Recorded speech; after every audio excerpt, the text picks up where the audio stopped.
Hello again, everybody, and welcome to Storytime with Susie and the Wind in the Willows. We are now on chapter 10, The Further Adventures of Mr. Toad.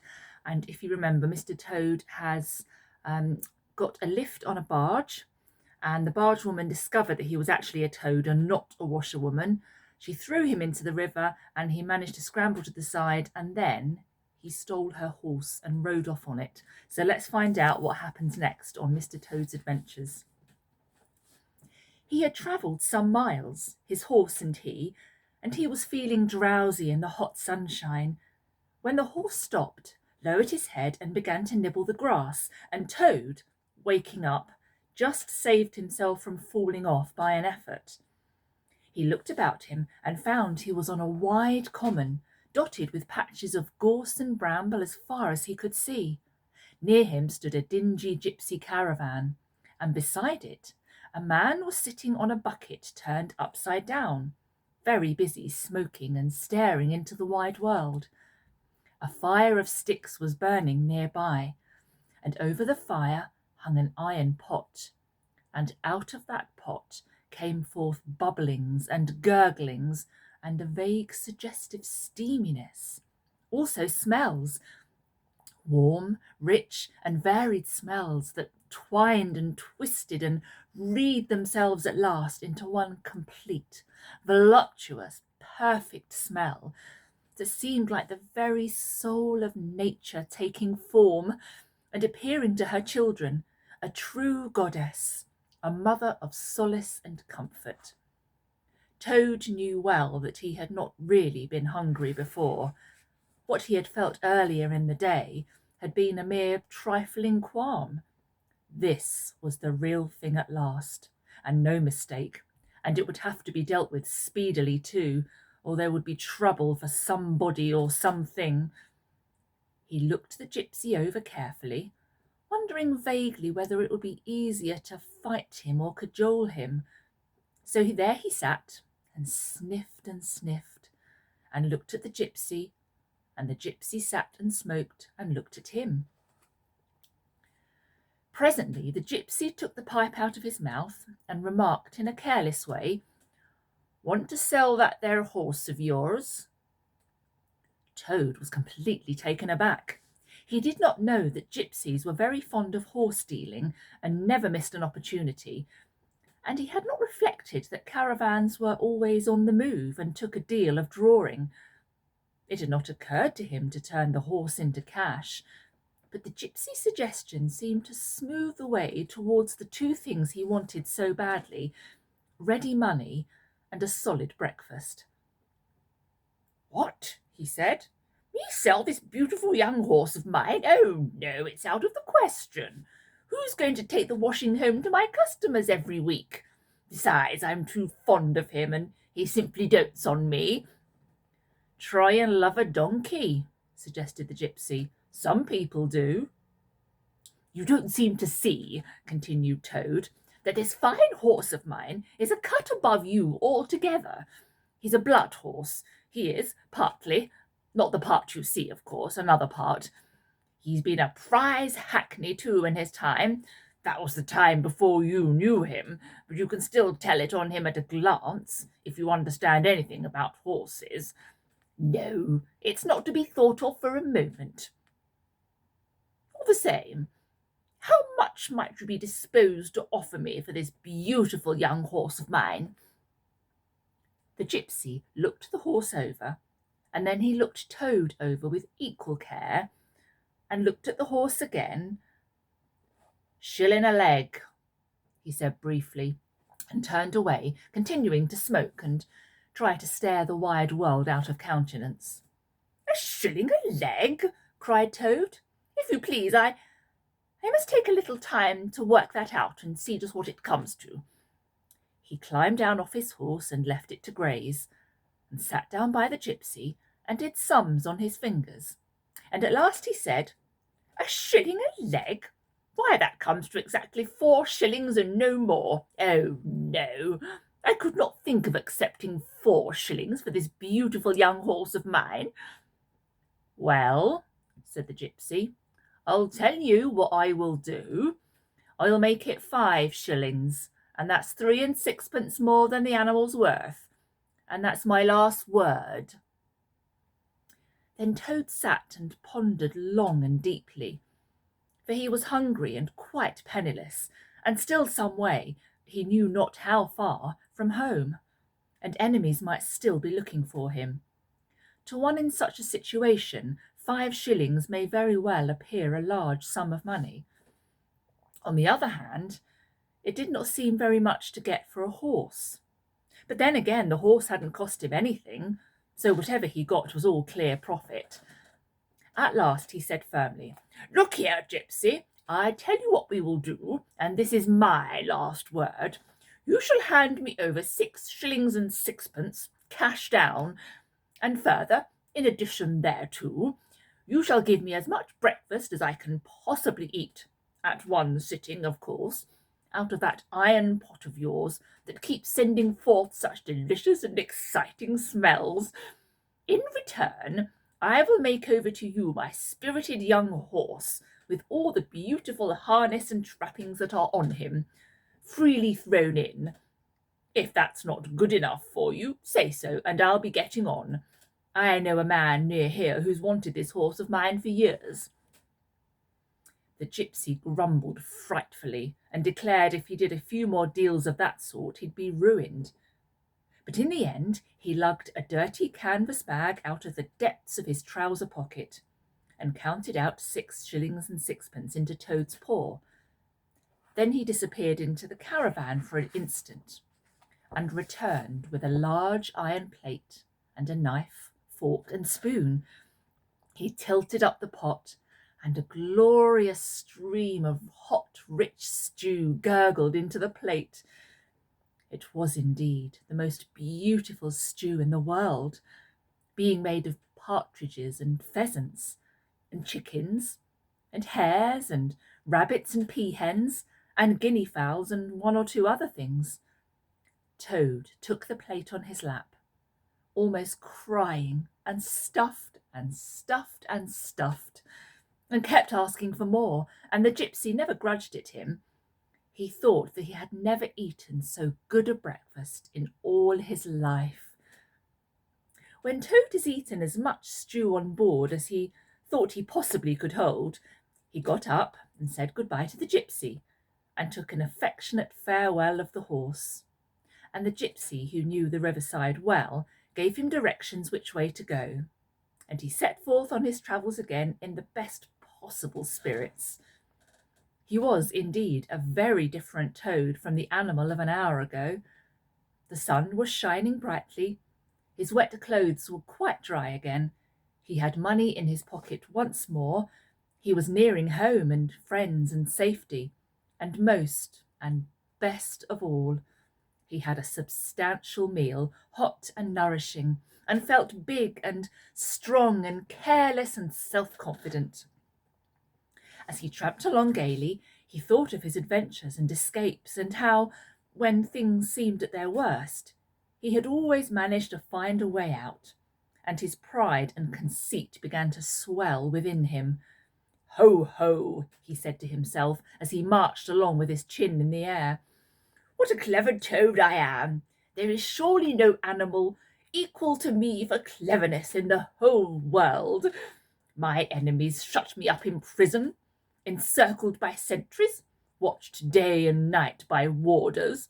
I walk out through them all by sheer ability coupled with courage. They pursue me with engines and policemen and revolvers. I snap my fingers at them and vanish, laughing into space. I am, unfortunately, thrown into a canal by a woman, fat of body and very evil-minded. What of it? I swim ashore, I seize her horse, I ride off in triumph, and I sell the horse for a whole pocketful of money and an excellent breakfast. Ho, ho, I am the Toad, the handsome, the popular, the successful Toad." He got so puffed up with conceit that he made up a song as he walked in praise of himself, and sang it at the top of his voice, though there was no one to hear it but him. It was perhaps the most conceited song that any animal ever composed. The world has held great heroes, as history books have showed, but never a name to go down to fame compared with that of Toad. The clever men at Oxford know all that there is to be knowed, but they none of them know one half so much as intelligent Mr. Toad. The animals sat in the ark and cried, their tears in torrents flowed. Who was it said, "There's land ahead," encouraging Mr. Toad? The army all saluted as they marched along the road. Was it the King or Kitchener? No, it was Mr. Toad. The Queen and her ladies in waiting sat at the window and sewed. She cried, "Look, who's that handsome man?" They answered, "Mr. Toad." There was a great deal more of the same sort, but too dreadfully conceited to be written down. These are some of the milder verses. He sang as he walked, and he walked as he sang, and got more inflated every minute. But his pride was shortly to have a severe fall. After some miles of country lanes, he reached the high road, and as he turned into it and glanced along its white length, he saw approaching him a speck that turned into a dot, and then into a blob, and then into something very familiar, and a double note of warning, only too well known, fell on his delighted ear. "This is something like," said the excited Toad. "This is real life again. This is once more the great world from which I have been missed so long. I will hail them, my brothers of the wheel, and pitch them a yarn of the sort that has been so successful hitherto. And they will give me a lift, of course, and then I will talk to them some more, and perhaps, with luck, it may even end up my driving to Toad Hall in a motor car. That will be one in the eye for Badger." He stepped confidently out into the road to hail the motor car, which came along at an easy pace, slowing down as it neared the lane, when suddenly he became very pale. His heart turned to water, his knees shook and yielded under him, and he doubled up and collapsed with a sickening pain in his interior. And well he might, the unhappy animal, for the approaching car was the very one he had stolen out of the yard of the Red Lion Hotel on that fatal day when all his troubles began. And the people in it were the very same people he had sat and watched at luncheon in the coffee room. He sank down in a shabby, miserable heap in the road, murmuring to himself in his despair, "It's all up. It's all over now. Chains and policemen again. Prison again. Dry bread and water again. Oh, what a fool I have been! What did I want to go strutting about the country for, singing conceited songs, and hailing people in broad day on the high road, instead of hiding till nightfall and slipping home quietly by back ways? Oh, hapless Toad! Oh, ill-fated animal!" The terrible motor car drew slowly nearer and nearer, till at last he heard it stop just short of him.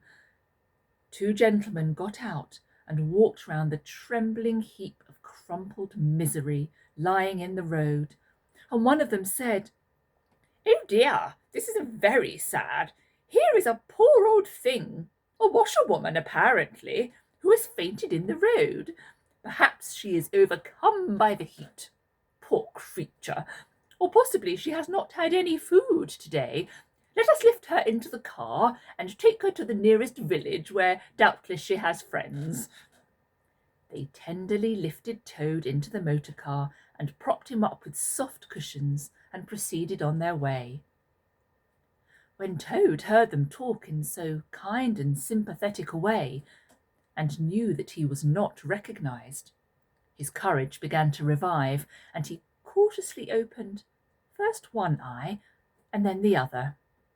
"Look," said one of the gentlemen, "she is better already. The fresh air is doing her good. How do you feel now, ma'am?" Thank you kindly, sir, said Toad in a feeble voice. I'm feeling a great deal better. That's right, said the gentleman. Now keep quite still, and above all, don't try to talk. I won't, said Toad. I was only thinking that if I might sit on the front seat there, beside the driver, where I could get the fresh air full in my face, I should soon be all right again. What a very sensible woman, said the gentleman. Of course you shall. So they carefully helped Toad into the front seat beside the driver, and on they went again. Toad was almost himself by now. He sat up, looked about him, and tried to beat down the tremors, the yearnings, the old cravings that rose up and beset him, and took possession of him entirely. It is fate, he said to himself. Why strive? Why struggle? And he turned to the driver at his side. Please, sir, he said, I wish you would kindly let me try and drive the car for a little. I've been watching you carefully, and it looks so easy and so interesting, and I should like to be able to tell my friends that once I had driven a motor car. The driver laughed at the proposal so heartily that the gentleman inquired what the matter was. When he heard, he said to Toad's delight, Bravo, ma'am, I like your spirit. Let her have a try and look after her. She won't do any harm. Toad eagerly scrambled into the seat vacated by the driver, took the steering wheel in his hands, listened with affected humility to the instructions given him, and set the car in motion, but very slowly and carefully at first, for he was determined to be prudent. The gentlemen behind clapped their hands and applauded, and Toad heard them saying, How well she does it! Fancy a washerwoman driving a car as well as that the first time. Toad went a little faster, then faster still, and faster. He heard the gentleman call out warningly, Be careful, washerwoman! And this annoyed him, and he began to lose his head. The driver tried to interfere, but he pinned him down in his seat with one elbow and put on full speed. The rush of air in his face, the hum of the engines, and the light jump of the car beneath him intoxicated his weak brain. Washerwoman indeed, he shouted recklessly. Ho, ho! I am the Toad, the motor car snatcher, the prison breaker, the Toad who always escapes. Sit still and you shall know what driving really is, for you are in the hands of the famous, the skilful, the entirely fearless Toad. With a cry of horror, the whole party rose and flung themselves on him.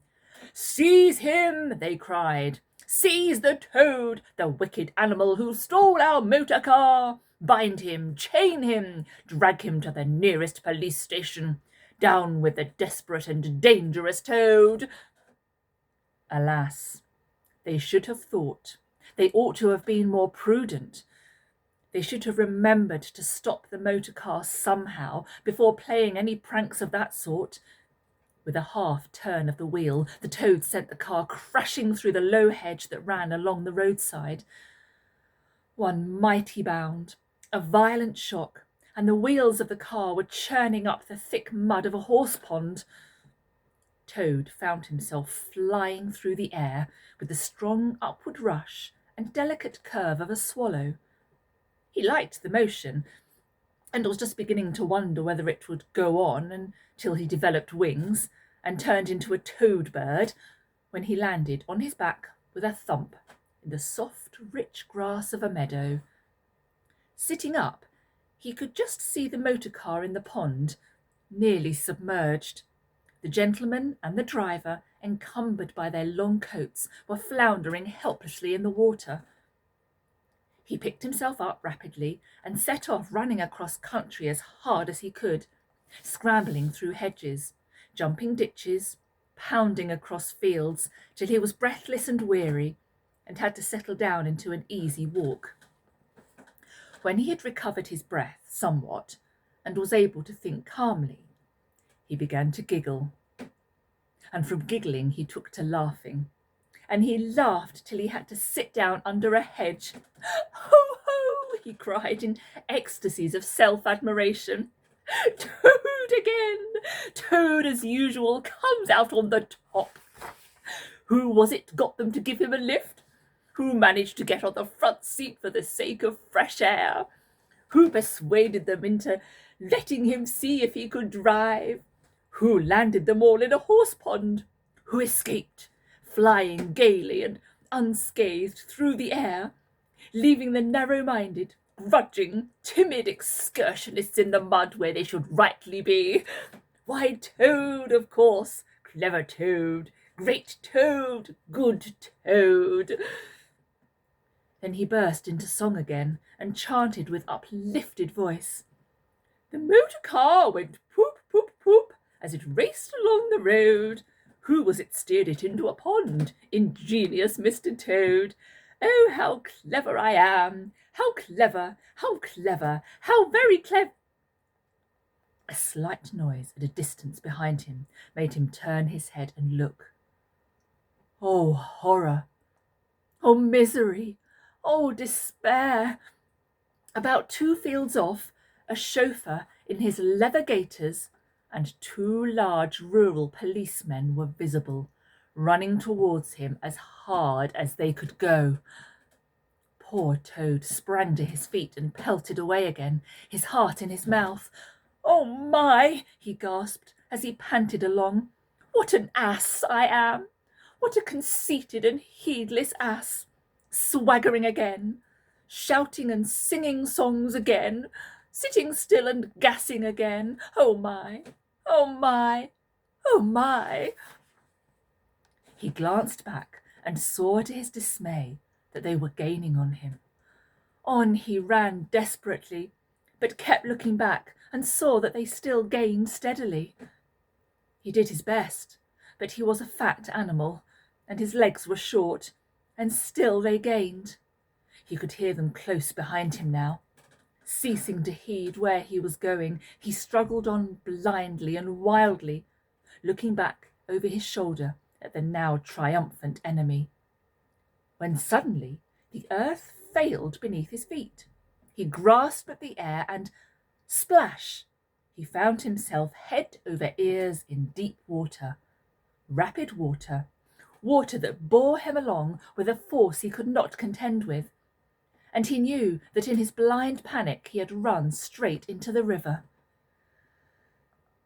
He rose to the surface and tried to grasp the reeds and the rushes that grew along the water's edge close under the bank.